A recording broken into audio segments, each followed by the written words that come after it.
when he got the gun on his partner, he was like, I trusted you.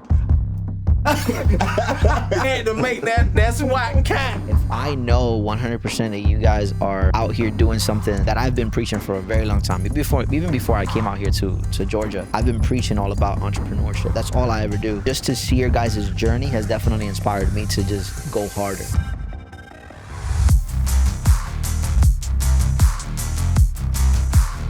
Welcome back and thanks for tuning in to the last and final episode where we are interviewing Macon's independent filmmaking leaders, where these guys are having massive success in the independent filmmaking scene. On this final episode, they're gonna break down all of the camera gear that they use to make this film possible. They'll talk about how they're using distribution companies to make sure that their films get distributed to all the streaming platforms. They'll talk about locations and some obstacles that they faced and how they overcame them. They'll also talk about where they see independent filmmaking headed and how they have become the leaders of independent filmmaking here in the Middle Georgia area. Get all of these amazing filmmaking tips from leaders who are already seeing the fruits of their labors pay off. Also, make sure to stay till the end of this video so you can find out how to win DaVinci Resolve Speed Editor if you're a local filmmaker. Now let's get back to the interview. Jeremy used the Blackmagic pocket cylinder camera. He has two of them. He got the big one, he got the small one. 4K version. He used the Sigma 18 to 35 millimeter lens on both. Dino George had the Sony a6400. I used the Canon R50, the Canon 17 to 40 millimeter lens. We did some cover shots with the cell phones. we be kicking the cell phones out of it. We too good for cell phones. Yeah, we don't kick it out now. Pump the brakes. Pump the brakes. Well, this is something that I'm glad you touched on, because a lot of people limit themselves because they don't have, you know, this expensive camera or this expensive lens or this lighting. How did you guys overcome, or, you know, I know that you guys say you won't use it now, but how did you go about doing that? How did you go about using a cell phone to film something? Well, and what kind of phone was it? Well, you want Samsung? You want the honest answer? Yeah, go right ahead. I don't feel like going to get the cameraman. So what made us really say no more phones is when the distributor sent back 15 items and lines of allegiance to fix. They've got a little stricter with that now. Yeah. So when we went through those scenes, a lot of those scenes was cell phone shot. Wow. So we were like, you know what, Chris? Well, now we got all this equipment, so no more phone. So now we see like they honing in on details, quality. Now. So now, no phones. Like I said, I got a full production set up now, so there's no need for a phone at this point. Because one of our main camera guys, you know, he was learning just like we was learning. Okay. So everywhere he go, he has to set, you know, the whole tripod up, the whole this, the whole that, and it's like, man, hold on. Action. Got it. Let's go. Yeah. Especially when it's just something quick. Yeah. We've gone from a tripod, standing tripod, to now we actually hold it. Yeah. So now he has his camera kind of mobile. So now his real camera that takes the play. Hey, man, just get the camera. Yeah, because see now I got the two main cameras on tripod, and now I got a gimbal, so I can move around now. So, but I took after Lines of Allegiance was done, I spent that whole break investing in equipment. Okay. From different cameras, lenses, lights. Like, I'm on YouTube looking up everything. Then I'm also running across your video. Like, when I seen one of your videos, when you saying how you want that cinematic look, that soft look, ND filters. So when you said that, I go to Amazon. I'm looking at the polarizing filter, the ND filters now. So all of my lenses got ND polarizing filters on them to get that, you know. So I mean, I watch a lot of your videos. And I appreciate that. Why you watch a lot of your videos? You watching us? We watching you, right? We watching you. The support is mutual. Yeah. The support is mutual. Man. I just learned a lot from Pam Jeff. I have a lot of people that write to me, and they're consistently telling me, oh, I only have a phone, I only have this, I wish I could have this or that. I'm like, listen, when I started, I spent like $100 on a camera. That's what I started with. You got to start with what you have, because if you're consistently waiting for that moment that you have these gears that you possibly won't ever work to it, you'll never start. I'll pass you by. Let me go ahead and throw a jewel out there for everybody who wants to start filmmaking, but you feel that you don't have the money to throw out that equipment. You got Afterpay. You got a firm. You got all these leasing companies. My first camera, I'm not ashamed to even admit it. I got my Canon R50 from Walmart through a firm. So I pay monthly on it. So I put that on the firm, but all my accessories I bought cash. So my rig, my camera case, the lights, I just built on it. And I just researched everything that I need for this camera, so now I know when I buy cameras now, how to start it off. So I mean, so it don't take a lot of money up front if you don't have it. If you can afford a low monthly payment, do it. Agreed. That gets your start. Because let's face it, cameras and lenses are expensive. 100%. If you want the goods, it's gonna cost you. It is. But it's ways to do it without breaking the bank. And also to people who are doing independent films, as far as the quality and sound, when that guy gave me all my footage back from the shadows, I was looking for somebody to edit it. I was looking for somebody to possibly reshoot it. So someone pointed me in the direction of a guy in Atlanta. I don't remember who he was, but he was kind of big time. So I talked to him, told him what I needed. He was like, feature film? He said, man, I'm gonna be honest with you. I'm not gonna do it because I don't want to charge you the money that I charge. Because you said you just getting started, you're not gonna want to pay what I'm not gonna want to charge you. He said, but I will give you this. He said, keep this in mind.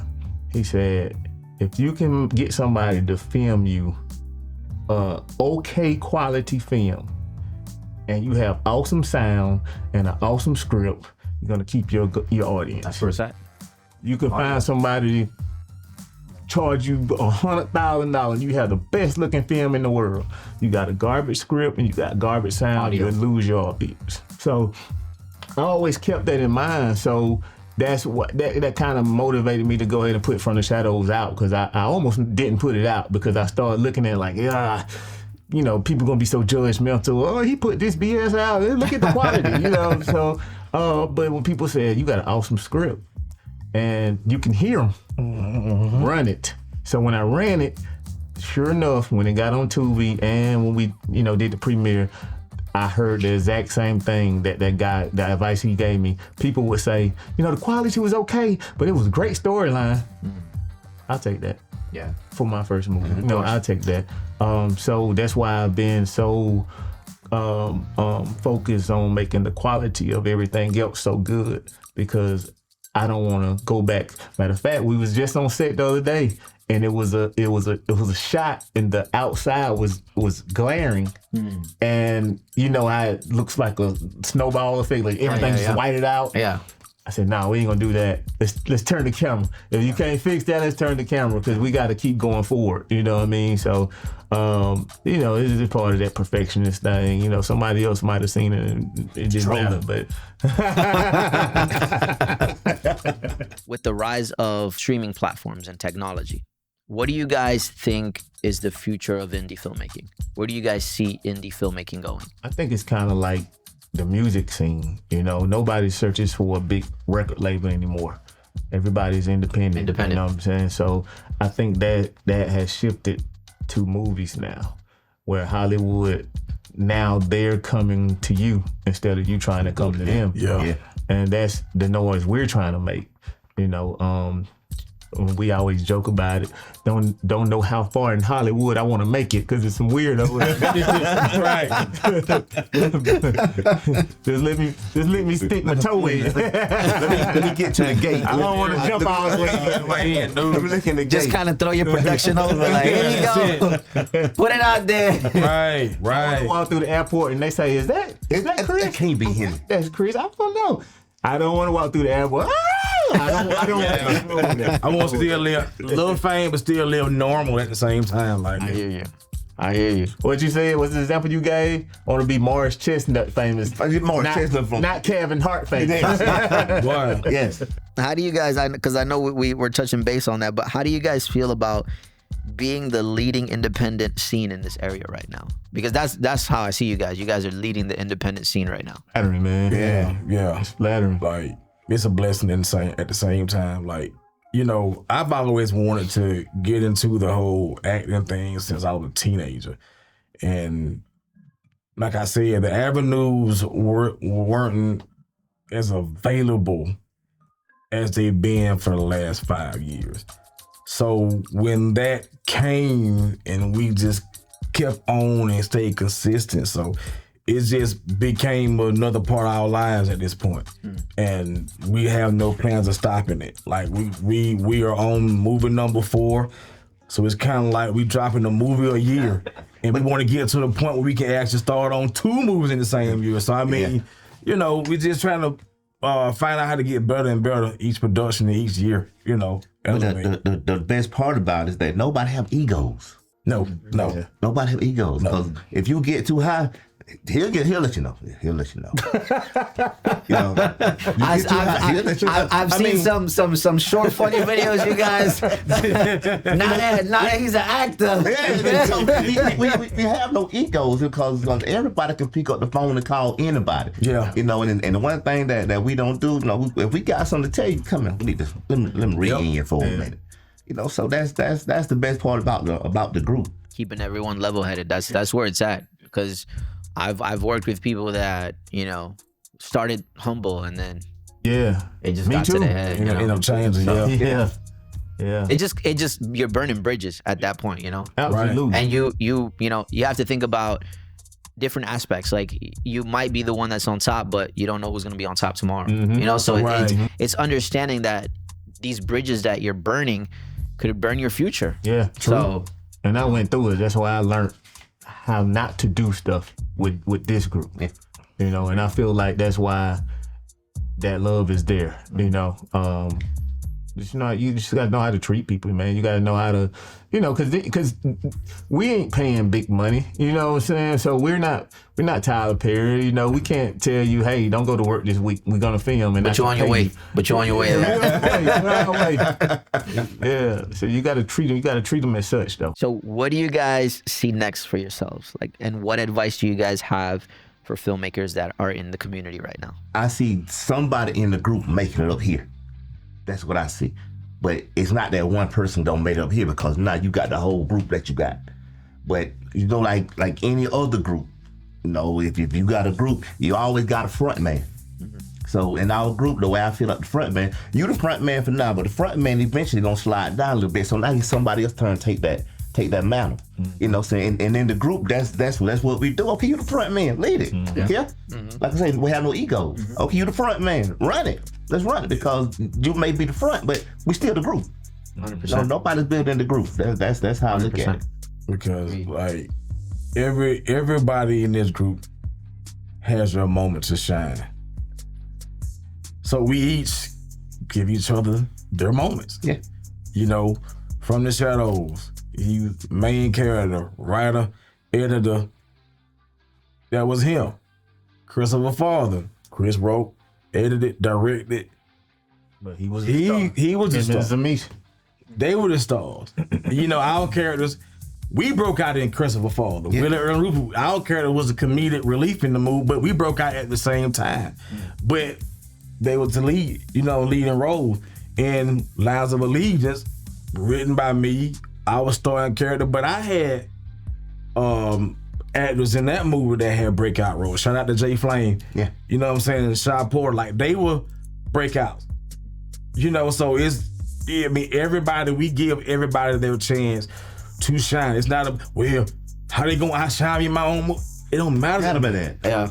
That's the best thing about y'all. It's Like, the best thing about y'all. I created these characters, so if you blow up, okay, do it. It's gonna improve the entire film. So it's gonna help. It's gonna improve I never everyone. understood the jealousy behind somebody like a producer or a creator or a writer having for a character they created. Like, get jealous of that character. Like, what do you want that character to suck? Like, I mean, right? What are we doing here? Like, the character Willie Earl Rufus that I created, he's killing it.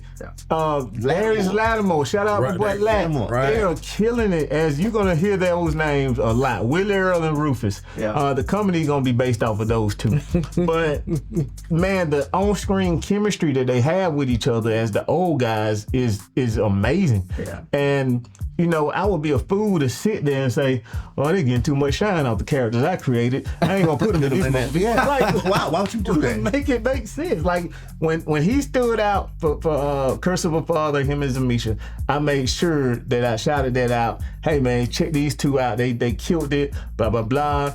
And he'll tell you, he'll be like, hey man, we're gonna do this news thing, man. You know, Hughes Imperial. I say, we Hughes Imperial. He's like, your name on it. It don't matter. It's just a shirt without y'all. It's just a name. You know what I'm saying? Like, but you still had the Lines of Allegiance too, though. Yeah, he did. As the officer. Oh. You know, they was loving him. I don't know if I can say this. He just said a word and everybody started laughing. Yeah, I don't know if I can really say this, but I'm gonna be politically correct right now. Vasco plays a good a-hole. Like, he plays when you see Lines of Allegiance, you're like, oh yeah, I know exactly what he's talking about. I see it. Like, it's so believable. I see it. Like, you know. But the thing about they trust me with those roles though. They trust me because we got the script and I look at it like, whoa, show got a lot of dialogue. You know, but if they can trust somebody with that long dialogue, let it be me then. You know, if you trust me with it, I'm gonna give you 100% for it. I'm coming. I'm gonna tell you what also sold me on this dude, man. This is after I told him he gonna be the star of Curse of a Father, the star male, the male star. I know what you're finna say. So, like he said, we're in the courier. I deliver. Yeah. I deliver Staples supplies to his job, right? And this is when me and him were really getting to know each other. I beginning trusted him with stages, the role, beginning, but yeah. you know, I pull in behind. He riding on the forklift with his little hard hat on. And he said, "My boy, I'm ready for this role." I said, "Okay, cool." He said, No, I'm ready." He has the script on the forklift. He at work. Oh, he was doing it. I said, "Oh, I'm yeah. reading. Yeah. Oh yeah, I picked the right one." I'm reading. That's awesome. That's awesome to have people dedicated like that to what you have to do. I know we spoke a little bit on Messenger, and we spoke about what was a scene in the film that you guys was like, man, I don't even know if we're gonna be able to put this film out there or this scene out there because it was difficult. And how did you guys overcome filming that? Yeah, that bank scene was that was a difficult scene to shoot. Like, cause we couldn't get it. All the characters weren't able to be there. The building was way smaller than we actually thought. It was hot.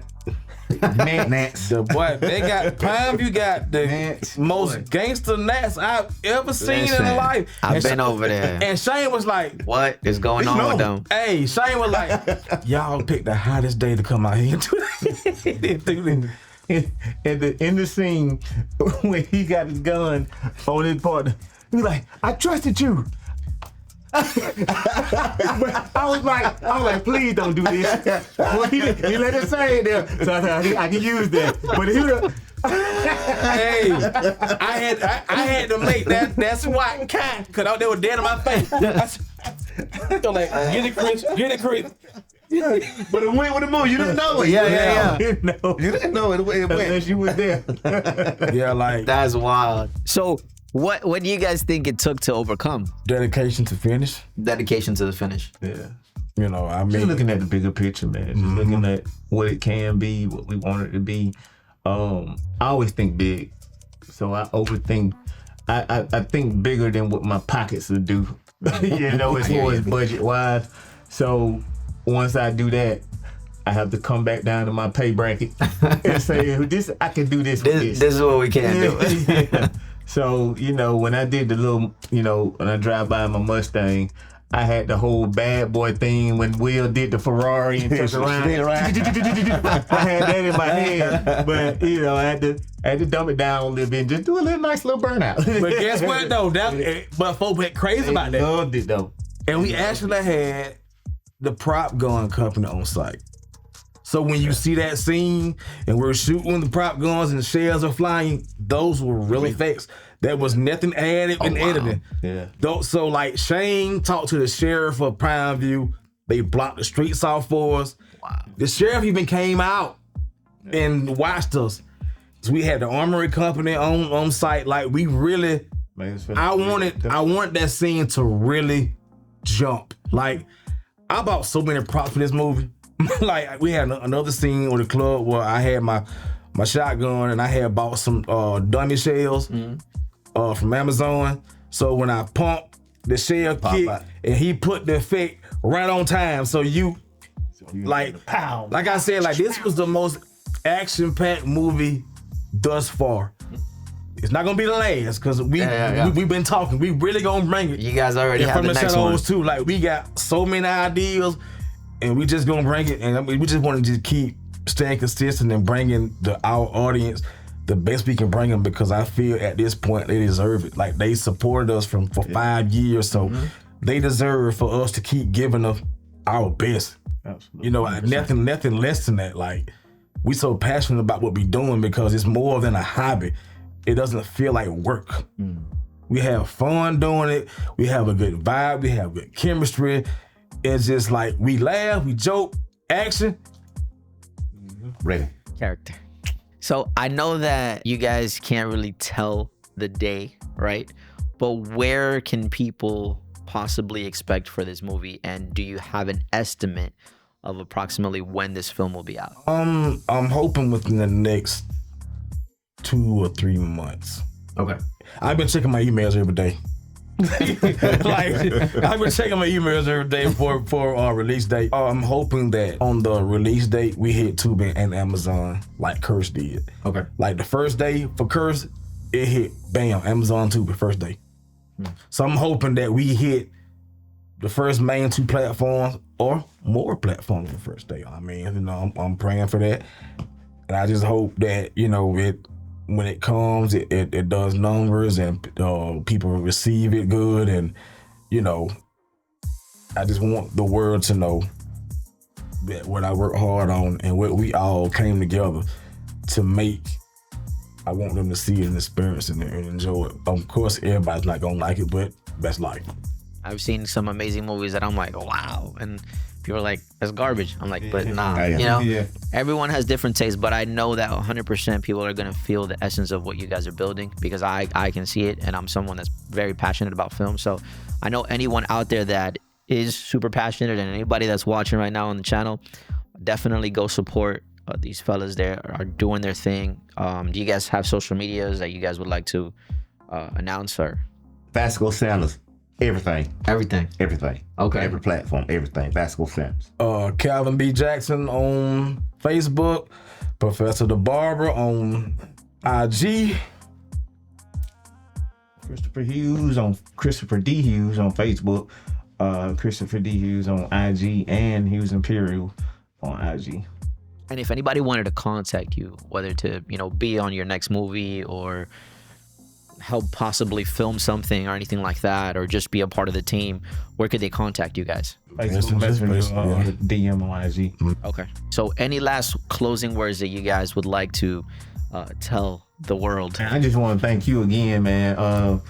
Like you've been a very big support since day one, man. And once you really started following us and seeing what we do, like your comments and everything you do is motivational, man, because sometimes they'll tell you, sometimes I've got in the mood like, do I still want to do this? Yeah. And these guys, they'll motivate me in your words, man. So I appreciate you, and I appreciate you for having us on this platform. I told them earlier, I said, man, for Film Jams to even think enough of us to want to bring us on this platform and interview us and break down our journey, our process, it speaks volumes. And like, I never forget this moment or forget you for even believing us enough to even want to interview us and hear our story. Yeah. That goes a long way with me. So I appreciate you, bro. I just appreciate you, man. Like if in real talk, if you ever need anything from us as a group, please, man, don't He'll Just take the call. Just let us know. One of the main reasons that I really admire you guys is because I know what it is to be an entrepreneur and not to have that support, right? So me seeing that, I'm always pro celebrating other people's accomplishments, right? Because if I know 100% that you guys are out here doing something that I've been preaching for a very long time, even before I came out here to Georgia, I've been preaching all about entrepreneurship, and that's all I ever do.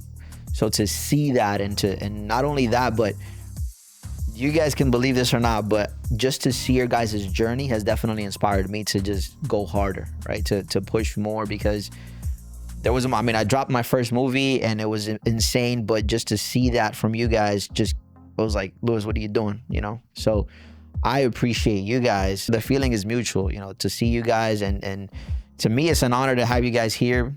If you guys probably don't see it that way, but to me, is honestly a pleasure and an honor to have you guys here, because I know where you guys are going.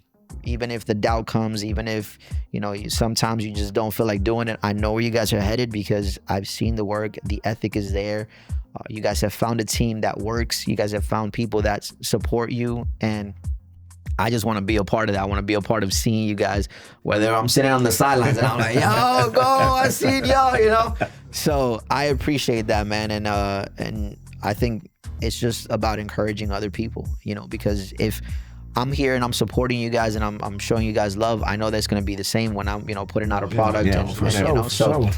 That's what it's all about. I think it's all about love. It's all about what you put out there into the world is what you're going to get back. So I'm all about supporting and acknowledging the fact that you guys are doing what you got to do to get there, because there's so many people out there with wasted talent because they just don't want to get up. They say it's too difficult because they got a 9-to-5, but to see people like you guys doing that, I'm all for it. I'm all supporting, and that's what I love to do on the channel. So I appreciate you guys being here. Do you guys have any advice that you guys would say to people that are trying to start in the film industry? Whether it be the limitation of starting with a phone or whatever it may be, what advice do you guys have for anyone out there that wants to start, that is like, hey, I just find it too difficult to start? First off, just get you a big muscle bound guy. It's simple. You want that camera? Go give me that camera. Get it here. No, man, just, like the old cliche, man, just do it like Nike. Just do it. You won't succeed if you don't try, right. And when you fail, just get up and try again. No, I don't think there's no successful person that has not failed at something to get where they are. Whether it's business or film or whatever. I know it's been plenty times with me with different things I've done that I'm like, do I want to give up? But though I know that's not me. But the thought does cross your mind, like, man, just. I'm finna go, man. You know what I mean? Yeah. It crosses your mind. So just do it and believe in yourself and just keep going. I really do appreciate you guys being here. For anybody that's watching right now, if you guys want to go ahead, and I've put all of their links down below. If you guys want to go follow them, show them support. If you guys want to be a part of their, their next film, which I know you guys are still filming it, right? Right. Yeah. So you guys still need extras and stuff like that? Yeah, we need extras. Definitely, guys, DM them. Let them know, hey, I saw you guys on Fam Jammers. I want to be a part of the movie, or I just want to go help and hold a microphone or something. Shout out to them and go follow them. Show them some love and support. Appreciate you guys being here. See you guys on the next one. I don't know about you, but I think that was some great information from these leaders in the independent filmmaking scene. If you enjoyed this interview as much as we did, make sure to like and comment what you learned from all of it. We're going to be hosting a short film contest here in the Middle Georgia area for all filmmakers that are local to the area. You will get an opportunity to create your own short film, where you will then submit that short film, and we, along with all of our subscribers, will be choosing the best one. We will look for quality, creativity, and storytelling. To enter, simply like this video and comment "I want in." We will have the dates of submission and when we will choose the winner shortly. Make sure to hit subscribe and turn on notifications so you don't miss any further information. See you guys on the next one.